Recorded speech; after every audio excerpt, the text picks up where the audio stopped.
आज है 20 सितंबर 2023 दिन बुधवार। Welcome back to clean news UP. चलिए देखते हैं उत्तर प्रदेश की 25 फटाफट बड़ी खबरों को। इससे पहले आप न्यूज को कहां से देख रहे हैं हमें कमेंट में बताना बिल्कुल ना भूलें। साथ ही हमारे फेसबुक पेज को भी फॉलो करें। फेसबुक पेज का लिंक डिस्क्रिप्शन में दिया गया है।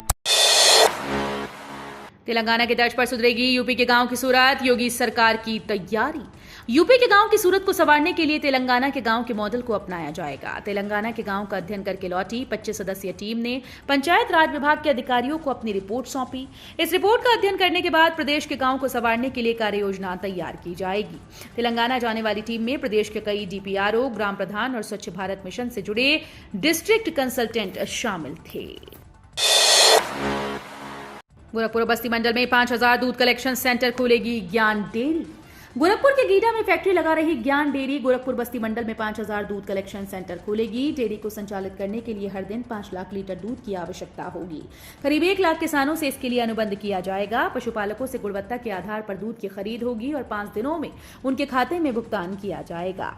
मुख्यमंत्री योगी आदित्यनाथ नवरात्र में ज्ञान डेयरी का उद्घाटन करेंगे। 3 भूमिगत स्टेशन पर बनेंगे 50 कमरे। कैंटीन के लिए होगा हॉल, ये होंगी सुविधाएं।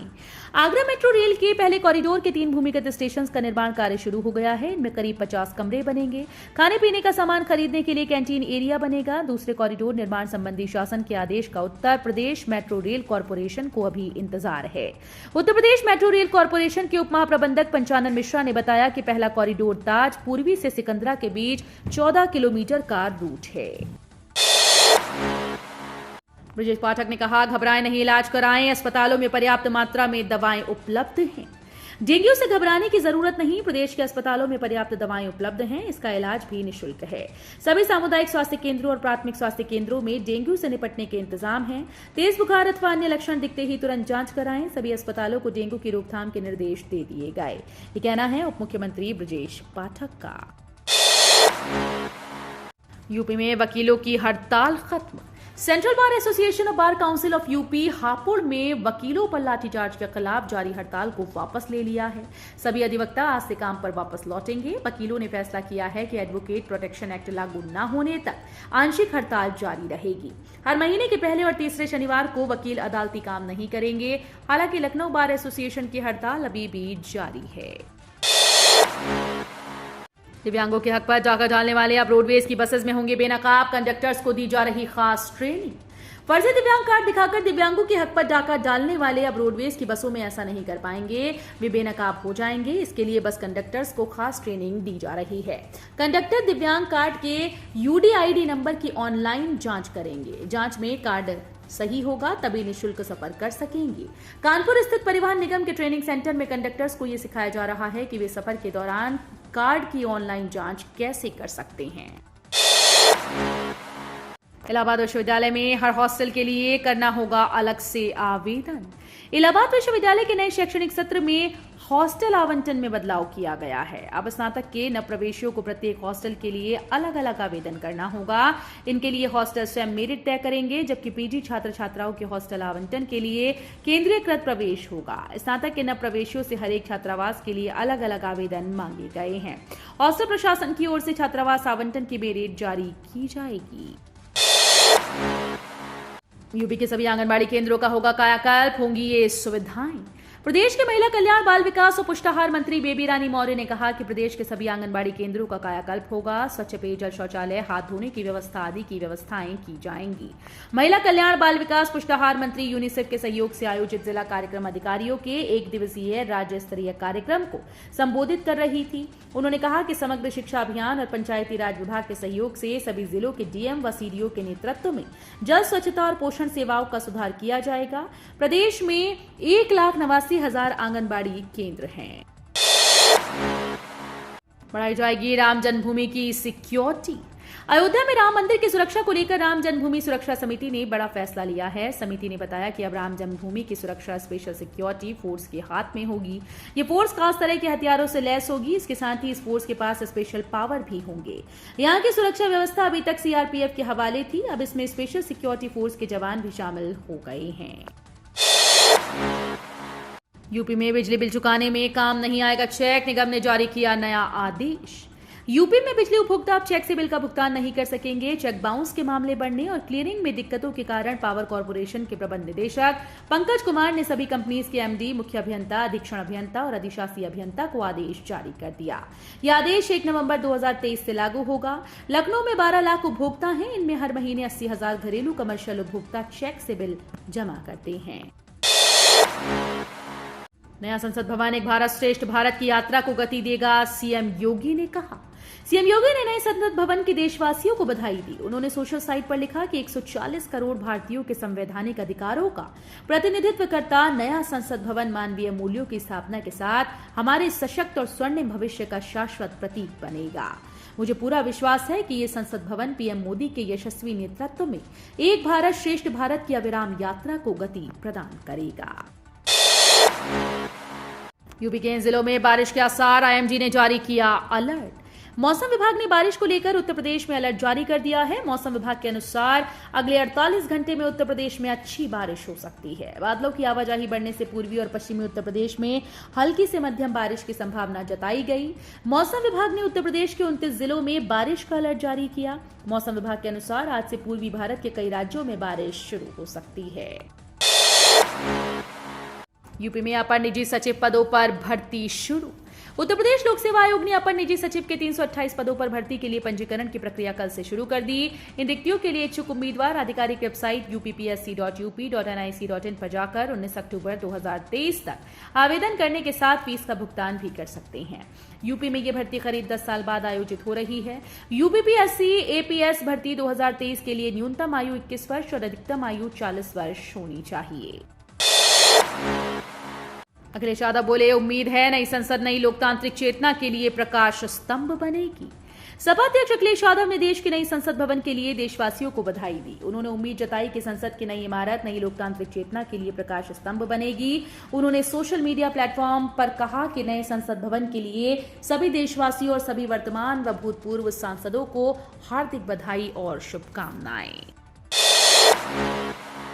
21 दिन के भीतर घर बैठे करा सकेंगे जन्म और मृत्यु का निःशुल्क पंजीकरण।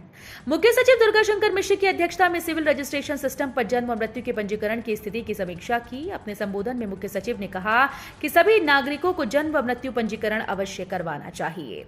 पोर्टल पर 21 दिन के भीतर घर बैठे परिवार का सदस्य जन्म व मृत्यु का पंजीकरण निःशुल्क कर सकता है। इस बारे में लोगों को विभिन्न प्रचार माध्यमों के द्वारा जागरूक किया जाए।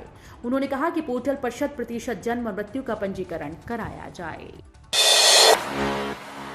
गाजियाबाद से लेकर गाजीपुर तक के उद्यमी आ रहे गोरक्षनगरी 900 करोड़ रुपए का करेंगे निवेश। गोरखपुर जिले के गीडा में जिन 97 उद्यमियों के बीच में 102 भूखंडों के आवंटन का प्रमाण पत्र वितरित किया गया, उसमें गाजियाबाद से लेकर गाजीपुर तक के उद्यमी शामिल हैं। इन्हें अपनी फैक्ट्री लगाने के लिए 2 साल का समय दिया गया है। ये उद्यमी यहां 900 करोड़ रुपए का निवेश करेंगे। मुख्यमंत्री के हाथों मंच पर जिन 12 लोगों को प्रमाण पत्र दिया गया है। यूपी में लोकसभा की 26, विधानसभा की 132 सीट्स मिलेंगी महिलाओं को। संसद से महिला आरक्षण विधेयक पास होने पर यूपी में महिलाओं को इसका बड़ा लाभ मिलेगा। यहाँ की 26 लोकसभा और 132 विधानसभा सीट्स महिलाओं के लिए आरक्षित हो जाएंगी। आजादी के 75 साल बाद भी यहाँ आधी आबादी को उचित प्रतिनिधित्व नहीं मिल सका। वर्तमान में यूपी विधानसभा के 403 सदस्यों में से 48 महिलाएं हैं, यानी निम्न सदन में उनकी भागीदारी महज 12% है, जो उनकी जनसंख्या के अनुपात के लिहाज से बेहद कम है। राज्य विश्वविद्यालय में होगी बीटेक कंप्यूटर साइंस व आईटी की पढ़ाई, शासन को भेजा प्रस्ताव। राज्य विश्वविद्यालय परिसर में नए सत्र से बीटेक की पढ़ाई होगी। इसके लिए विश्वविद्यालय प्रशासन ने तैयारी शुरू कर दी है। विश्वविद्यालय ने BTech IT, electrical, electronics, computer science, mechanical और सिविल इंजीनियरिंग की सभी मुख्य शाखाएं चरणबद्ध तरीके से शुरू करेगा। विश्वविद्यालय प्रशासन बीटेक पाठ्यक्रम संचालन के लिए प्रस्ताव तैयार कर शासन को भेज दिया है। शासन से मंजूरी मिलने के बाद बीटेक प्रोग्राम में प्रवेश शुरू हो जाएंगे। नए पाठ्यक्रमों को ध्यान में रखते हुए नैनी स्थित राज्य विश्वविद्यालय के परिसर में एक नए शैक्षणिक ब्लॉक का भी निर्माण किया जा रहा है।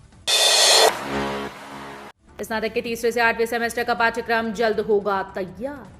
राज्य के विश्वविद्यालयों में लागू हुए 4 वर्षीय स्नातक चॉइस बेस्ड क्रेडिट सिस्टम के 3रे से 8वें सेमेस्टर के लिए पाठ्यक्रम तैयार करने के लिए कार्य युद्ध स्तर पर किया जा रहा है। राजभवन से मिली जानकारी के अनुसार जल्द ही पाठ्यक्रम तैयार कर लिए जाएंगे। इसी क्रम में सोमवार को राजभवन में विभिन्न विश्वविद्यालयों के 100 से अधिक विशेषज्ञ विश्वविद्यालय शिक्षक जुटे हुए थे। मालूम हो कि पहले और दूसरे सेमेस्टर का सिलेबस तैयार कर लिया गया है। सामूहिक विवाह योजना के लिए ऐसे करें आवेदन, जाने पात्रता और जरूरी डॉक्यूमेंट्स। यूपी में गरीबों की बेटियों की शादी के लिए मुख्यमंत्री सामूहिक विवाह योजना ऑनलाइन हो गई है। मुख्यमंत्री सामूहिक विवाह योजना की वेबसाइट cmsby.upsdc.gov.in पर ऑनलाइन आवेदन कर सकते हैं।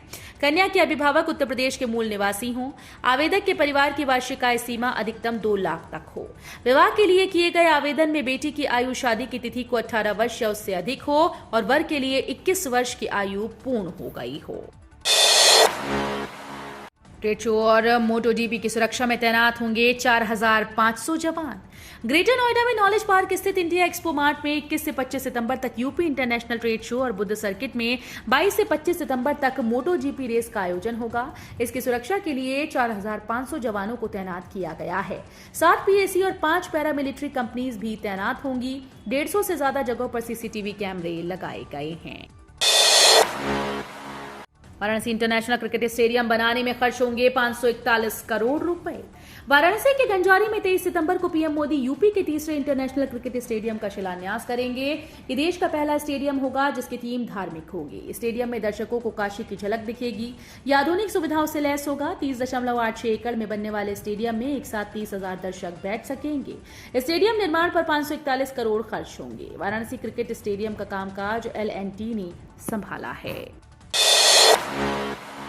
एनटी ने की अगले साल होने वाले नीट यूजी एग्जाम की डेट की घोषणा। मेडिकल कॉलेजेस में एडमिशन के लिए आयोजित होने वाले नीट एंट्रेंस एग्जाम 2024 की तारीख की घोषणा एनटीए ने कर दी है।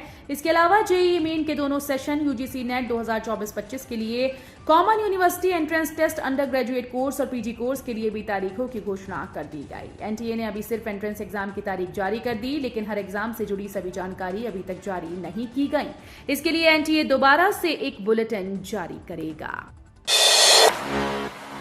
शफीकुर रहमान बर्क की मांग, नई संसद में होनी चाहिए थी नमाज के लिए जगह।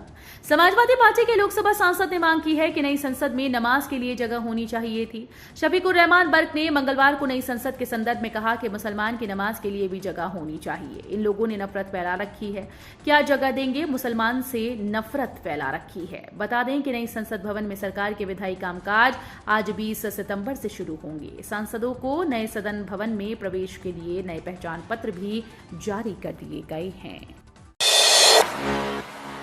आज से बनारस स्टेशन से चलेगी वंदे भारत और महानगरी एक्सप्रेस। कैंट पर यार्ड रीमॉडलिंग।